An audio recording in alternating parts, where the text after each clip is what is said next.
In today's Parshas Vayishlach, in the third aliyah, we find something very, very interesting, and that is a word that is all gepintelt, all dotted, but not the nekudas that we put under the words, but the nekudas that we put on top of the words. Which word is that? Vayishkehu.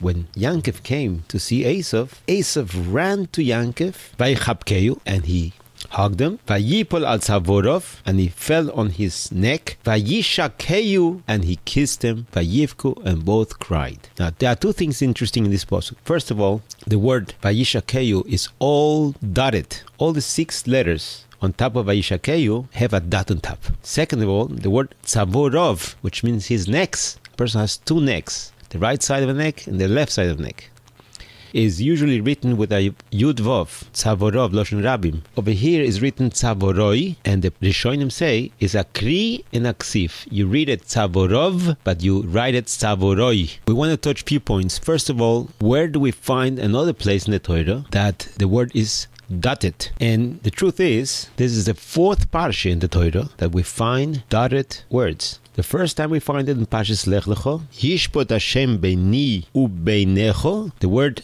beinecho, the first yud, has a nikud on top. The second time we find in Parshas Vayero, interestingly, over there are 2 words that are dotted, menukat. First one is Vayoimru Elov ayesorishdecho. The word Elov, the Aleph, Yud, and Vav is dotted. The next one is by Loit. Velo yodo, veshichvo, ubekumo. The Vav ubekumo has a dot. The 4th one is in our Parsha by Yishkehu. We're going to speak about it later. And altogether we have 10 places in the entire Torah where the word is menukat. They're all brought down in Avos dRav Nothon. There's Pirkei Avos and Pirkei Avos dRav Nothon. Perek Lamedalet, Eser Nekudus Batoiro Hen. The 5th one is in the parsha right after, which is Parshas Vayeshev. Vayelchu echov lirois es soina bihem bishchem. The word es has a nikud. The 6th one is in Parshas Bamidbar. Kol pikudei halevim asher pokad Moshe ve'aharon. Ve'aharon has nikud.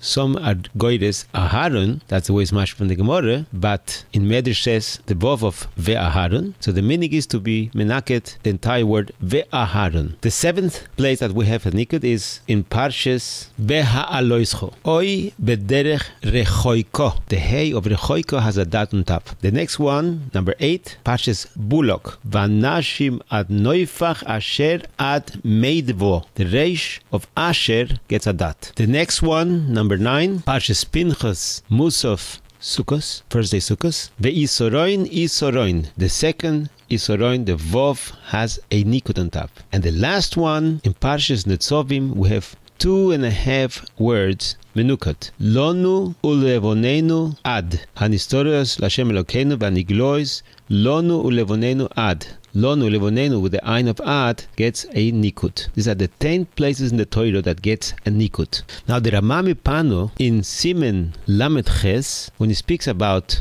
people who write the tagim not mechubar, not attached to the oisius, and looks like a small little zayins, and you are adding letters to the Torah, he says that some people do not even make the nikud on the oisius, and he calls them sfardim. He's meshabeach those sfardim who do not put nikud on the oisius because those letters, those nikudim, look like yudin, extra letters on top. I saw one of the poskim say that the Chido brings down that they do make nikud on the Sefer Torah, so he doesn't understand what sfardim is talking about. Could be that he was talking about elo asofrim, not asfardim. So why is that the word Vayishkehu by Essau have those dots on top? In Sefer למקרא ולמסורה brings down few reasons. The first one, he brings down what the Pirkei Avos the Rabbi Lezer say, like the Medrash says in Bereshis Rabo, Al tikru Vayishkehu elo Vayishkehu, and he beat him. Not that he kissed him, but he beat with his teeth into the neck of Yaakov. The Medrash says that Yaakov's neck became like shayish, marmorstein, marble, and Esav's teeth got weak. That's why he cried. But why did Yaakov cry? The second reason, he says, he brings down Rabbi Shimon Bar Yochai Oimer. In that moment, he was noishek, he kissed Yankov bechol liboy, with all his heart. And Rashi brings down, Rab Shimon bar Yochai oimer, halacha biyidua, Essau sונא ליעקב. But in that moment, Essau kissed Yankov with all his heart. The problem is that Rab Shimon bar Yochai, he wrote the Zohar. And in the Zohar says a different reason, because he did not kiss him with all his heart. Was echod bepeh, beechod beleiv. So how can, Rashi brings down also, that Rab Shimon bar Yochai is the one who says that he kissed him with all his heart. So I saw in the Pirkei Rabbi Eliezer, his goyre is not Rab Shimon bar Yochai, but Rabbi Shimon ben Elazar, who is the grandson of Rab Shimon bar Yochai. Another pshat in the Zohar, that the teeth of Essau bent in such a way that he wasn't able to bite Yankov, and he looked very funny. That's where he started to cry. Another pshat, וישקהו, is Rosh Tevis, ויאמר, hachi koro shemoi Yankov vayakveini. When he wanted to give him a kiss, he remembered that Yankov stole the Bechorah. Yankov Avinu bowed down to Essau 7 times. And every time he bowed down to Essau, he took away one of his Yetzer Horos. The Gemara says in Masechta Sukkah, Daf Nun Beis, that there are 7 names to the Yetzer Hora. Ra, Orol, Tome, Soine, Mishul, Even, Tzefoini. By bowing down to Essau 7 times, he took away from Essau the koyach to be mekatrek on Yankov, because the sar of Essau was the Yetzer Hora. The Gemara says in Kedushin that in the Beis HaMedrash of Abaye, there was a mazik, a shindalet, that had 7 heads. And Rab Acha ben Yankov went to that Beis HaMedrash and he bowed down 7 times. And every time that he bowed down, he cut off one of the heads of that mazik, and he freed the Beis HaMedrash from that mazik. How did he get 7 times? The first bracha, you bow down twice, the beginning and the end. Moedim, you bow down twice, at the beginning and the end. That's 4 times. When you finish down in Shmones, you're supposed to bow down. You're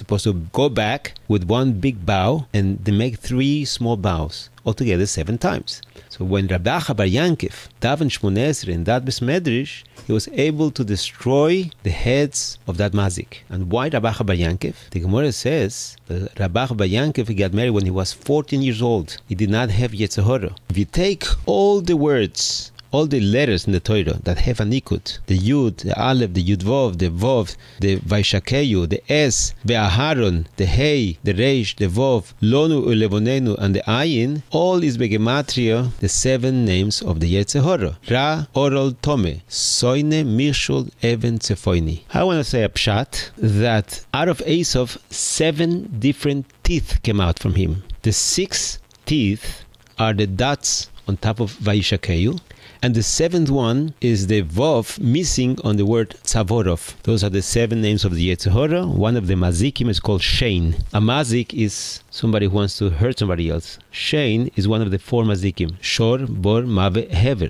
The reason why Yankov cried is because it's going to be a time that Essau is going to kiss him. That kiss is dangerous. And Ponim Yosef says that the sinner that Yankov has to Essau is bigger than the sinner Essau has to Yankov.